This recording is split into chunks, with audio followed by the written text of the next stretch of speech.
लाडक्या बहिणीचे पैसे परत घेतल्याच्या चर्चेनंतर विरोधकांनी मात्र सरकारवर त्याच्यावरून निशाणा साधलाय। मत घेताना निकष नव्हते, आता निकष कशासाठी असा सवाल उपस्थित करण्यात आलाय। काँग्रेस आमदार विजय वडेट्टीवार यांनी हा सवाल उपस्थित केला। लाडकी बहीण योजनेच्या खर्चाबाबत श्वेतपत्रिका काढण्याची मागणी खासदार सुप्रिया सुळेंनी केली आहे।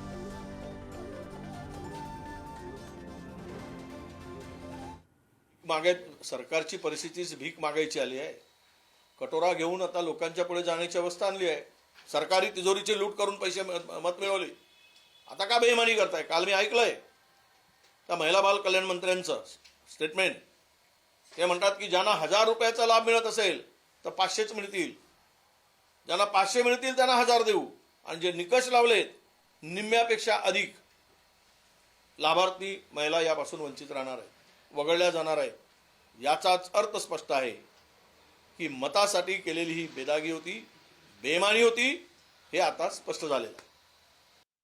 बंद होईल का नाही मला माहिती नाही, पण म्हणजे तो निर्णय सरकारचा असेल, पण फिस्कल डेफिसिट म्हणजे सरकारचा होणारा खर्च, आणि अनेक वेळा इलेक्शन चालू असतानाही लोक म्हणत होते की डीपीटीसीचे पैसे वळवले जात आहेत। हे काय आहे, खरं नक्की काय आहे? आरोप प्रत्यारोप करण्यापेक्षा मला वाटतं ह्या सगळ्यावर एक व्हाईट पेपर काढून महाराष्ट्राला ह्या सरकार ज्यांना एवढं मोठं मॅन्डेट मिळालंय, सुरुवातीला सर्व शेतकऱ्यांना पैसे मिळाले, पण टप्प्याटप्प्याने आज जर आपण बघितलं तर 70% शेतकऱ्यांचे पैसे आता थांबलेले आहेत। आता इलेक्शन झालं, बहुमत हे आता भाजपला मित्र पक्षाला मिळालेलं आहे।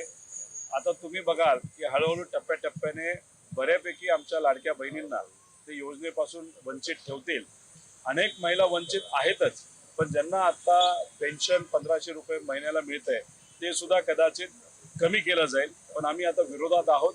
आम्ही आमच्या लाडक्या बहिणींसाठी तिथं भांडू, आणि जर उगाचच नावं कमी केली जात असतील तर मग आम्ही ते होऊन देणार नाही, याची दक्षता नक्कीच